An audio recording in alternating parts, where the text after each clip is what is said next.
പോയി എന്ന് വേണമെങ്കിൽ പറയാം. ചോദിച്ചു കഴിഞ്ഞാൽ എല്ലാവർക്കും അറിയാം നമ്മുടെ പ്രധാനമന്ത്രി മൻമോഹൻ സിംഗ് ആണ്, ഇന്ത്യക്കാരനാണ്.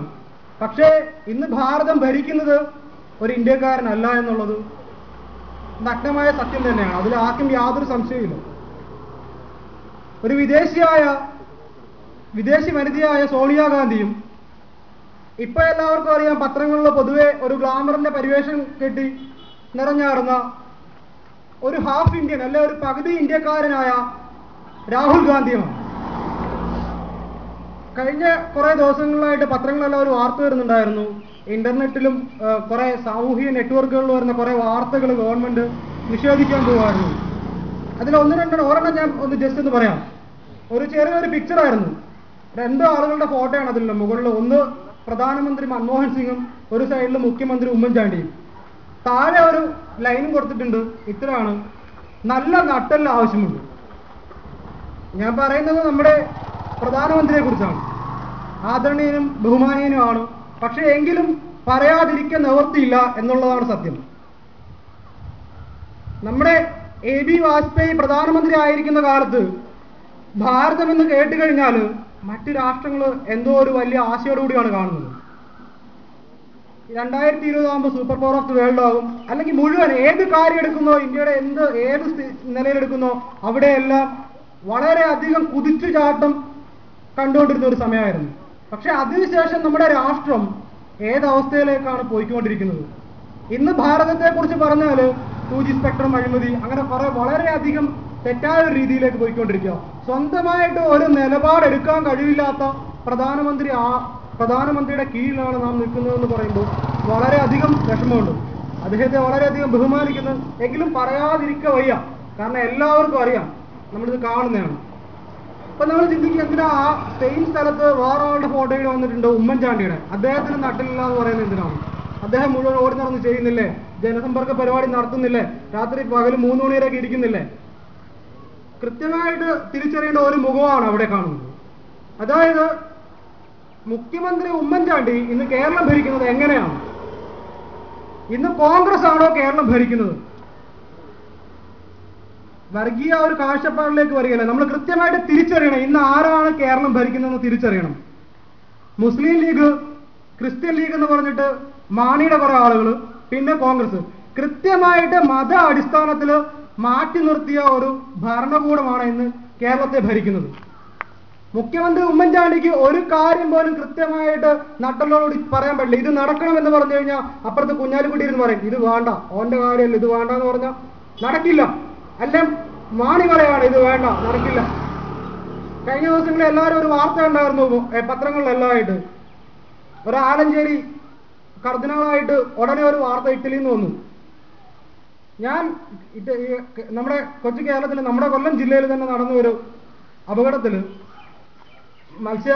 ബന്ധുതൊഴിലാളികളെ ആക്രമിച്ച ആ ഒരു വെടിവെച്ച് കൊന്ന ആ കേസിൽ ഇറ്റലിയുടെ കപ്പലിൽ നിന്നുള്ള ആൾക്കാരാണ് വെടിവെച്ചത്. ഉടനെ അദ്ദേഹം അവിടെ ചെന്നിട്ട് പറഞ്ഞതാണ്, ഞാൻ അവിടുത്തെ കത്തോലിക്ക മന്ത്രിമാരോട് പറഞ്ഞിട്ടുണ്ട്, കേരളത്തിലെ മുഴുവൻ കത്തോലിക്ക മന്ത്രിമാരോടും പറഞ്ഞിട്ടുണ്ട്, അതുകൂടാതെ കേന്ദ്രമന്ത്രി കത്തോലിക്കായിട്ടുള്ള ആൾക്കാരോടും പറഞ്ഞിട്ടുണ്ട്.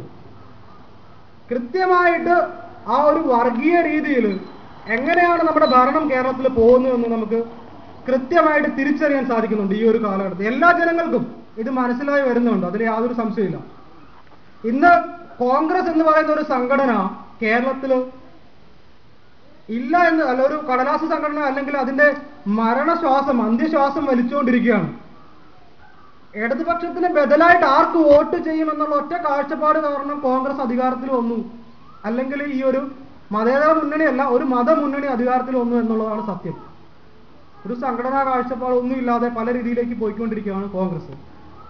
ആ ഒരു കാലഘട്ടത്തിലാണ് BJP എന്ന ഒരു പ്രസ്ഥാനത്തിന്റെ പ്രസക്തി. നമ്മൾ ആദ്യം എല്ലാവരും BJPയിലേക്ക് വരുമ്പോൾ, അല്ലെ BJP എന്ന് പറയുന്ന സമൂഹത്തിന്റെ മുന്നിലേക്ക് ചെല്ലുമ്പോൾ ആദ്യം നമ്മൾ കേൾക്കാൻ പോകുന്നത് എന്തായിരിക്കും? ആദ്യം വരുന്ന ഇത്തരമാണ്: ഇതൊരു വർഗീയ സംഘടനയാണ്.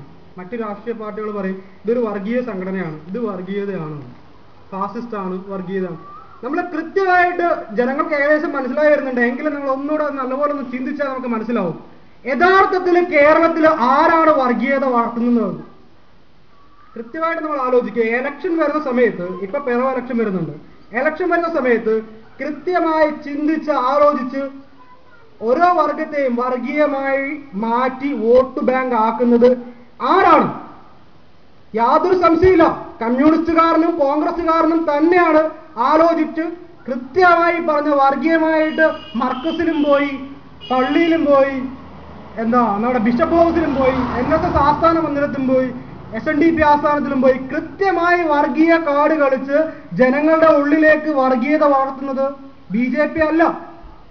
നിങ്ങൾക്ക് എല്ലാവർക്കും അറിയാവുന്നതാണ്, ജനം ഒന്നുകൂടി മനസ്സിലാക്കേണ്ട കാര്യമാണത്. BJP അല്ല ആരെ മുമ്പിലേക്ക് വർഗീയത പറഞ്ഞുകൊണ്ട് വരുന്നത്. കൃത്യമായിട്ട് ആൾക്കാരെ വർഗീയമായി വേർതിരിച്ച് വർഗീയ വോട്ട് ബാങ്ക് ഉണ്ടാക്കുന്നത് ഈ കമ്മ്യൂണിസ്റ്റുകാരനും ഈ കോൺഗ്രസുകാരനും തന്നെയാണ്. BJPക്ക് അങ്ങനെ ചേർത്തിരിക്കേണ്ട യാതൊരു ആവശ്യമില്ല ആളുകളെ. ബ്രിട്ടീഷുകാരൻ എങ്ങനെയാണോ ഇന്ത്യയെ അടിമപ്പെടുത്തിയത്, ഡിവൈഡ് ആൻഡ് റൂൾ, ഭിന്നിപ്പിച്ച് ഭരിക്കുക എന്നുള്ള തന്ത്രത്തിൽ കൂടിയാണ് നമ്മുടെ ഭാരതത്തെ ബ്രിട്ടീഷുകാർ അടിമപ്പെടുത്തിയത്. ആ സെയിം എന്താണോ അന്ന് നടന്നത് അത് തന്നെ ഇപ്പോഴും നടക്കുന്നത്. ഭിന്നിപ്പിച്ച് ന്യൂനപക്ഷത്തിന് ഇന്നത്, ഇന്ന ആൾക്ക് ഇന്നത് എന്നൊക്കെ പറഞ്ഞ് പ്രത്യേക വോട്ട് ബാങ്ക് ആക്കിയിട്ട് അങ്ങനെ തന്നെയാണ് അവരിപ്പോഴും ഈ ഭരണം കൊണ്ടു നടക്കുന്നത്. അപ്പൊ നാം കൃത്യമായിട്ട് ഇത് നാം അല്ല ഇത് ചെയ്യുന്നത് ആരാണ് എന്ന് കൃത്യമായിട്ട് ജനത്തെ മനസ്സിലാക്കും. അപ്പൊ ചോദിക്കും നിങ്ങൾക്ക് എന്താണ്, അപ്പൊ നിങ്ങൾക്ക് എന്താ ചെയ്യാനുള്ളത്? ഇവിടെയുള്ള ക്രിസ്ത്യൻ ആകട്ടെ, മുസ്ലിം ആകട്ടെ, ഹിന്ദു ആകട്ടെ, ഈ മുഴുവൻ യുവാക്കളും ഏകീകരിച്ച് നിന്നാൽ മാത്രമേ ഇന്ത്യ അതിന്റെ പൂർണ്ണതയിലേക്ക് എത്തൂ. നമുക്ക് ഈ ആളുകളെ മാറ്റി മാറ്റി നിർത്തിയിട്ട് വോട്ട് ബാങ്ക് ഉണ്ടാക്കേണ്ട യാതൊരു ആവശ്യവുമില്ല. നമുക്ക് വോട്ട് ബാങ്കും അല്ല ലക്ഷ്യം, നമുക്ക് നമ്മുടെ ഭാരതത്തിന്റെ പൂർണ്ണതയാണ് ആവശ്യം. നാം മുഴുവൻ യുവാക്കളെയും ഏകീകരിപ്പിച്ച് കൊണ്ടുവന്നാൽ മാത്രമേ അത് നടക്കുകയുള്ളൂ. വേറെ ആർക്കും ഇത് സാധിക്കില്ല എന്നുള്ളത് വളരെ ശക്തമായിട്ടുള്ളൊരു തെളിവുണ്ട്. കൃത്യമായിട്ട് പറയുകയാണെങ്കിൽ പ്രധാന സംഘടന എന്ന് പറയുന്നത് ഒന്ന് കോൺഗ്രസ് ആണ്. ഒരു വിദേശി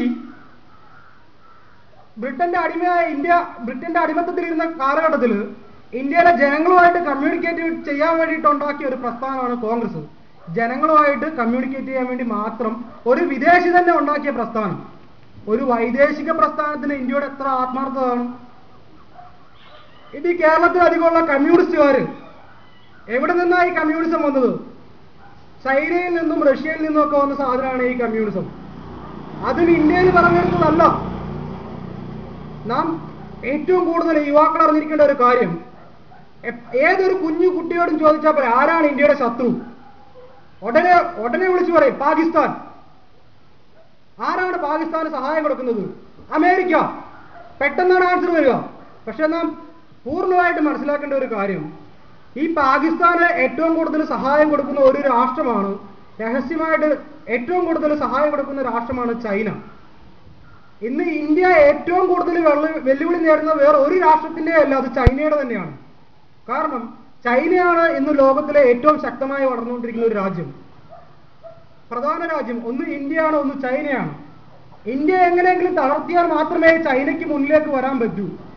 ഇന്ത്യയുടെ സംസ്കാരത്തെ സംബന്ധിച്ചോളം അതിനെ അടിച്ചമർത്താൻ വലിയ പാടാണ്.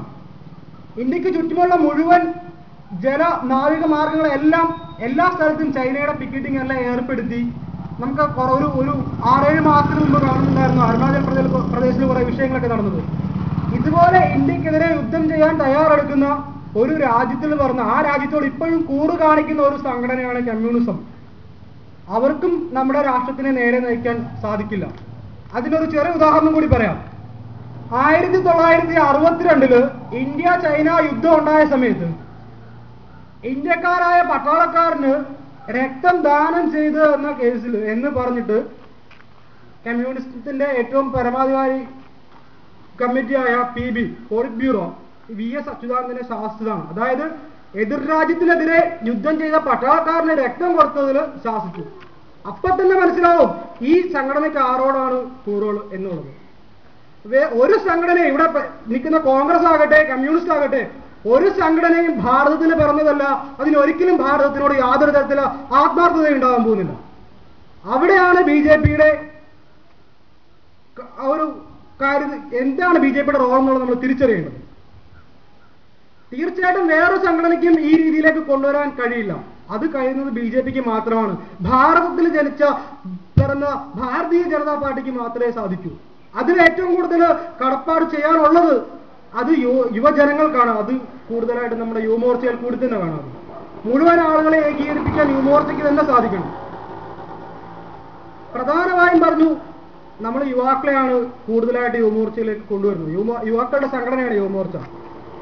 നാം പൊതുസമൂഹത്തിലേക്ക് ഇറങ്ങിച്ചെന്നിട്ട് യുവാക്കളോട്, എഡ്യൂക്കേറ്റഡ് ആയിട്ടുള്ള അല്ലെ സാധാരണ ആളുകളോട് പറയുകയാണ്, ഞങ്ങൾ യുവമോർച്ചയിൽ അംഗമാകണം. ഉടനെ തിരിച്ചു പറയാൻ പോകുന്ന മറുപടി ഇതാണ്, എനിക്ക് താല്പര്യമില്ല, രാഷ്ട്രീയം, പൊളിറ്റിക്സ് എനിക്ക് ഇഷ്ടമല്ല, ഏറ്റവും വൃത്തികെട്ട സംഭവമാണ് പൊളിറ്റിക്സ്, ഏറ്റവും മോശം ബിസിനസ്സാണ് പൊളിറ്റിക്സ്. ഈ രീതിയിലുള്ള കാര്യങ്ങളാണ് നിങ്ങൾ കേൾക്കാൻ പോകുന്നത്.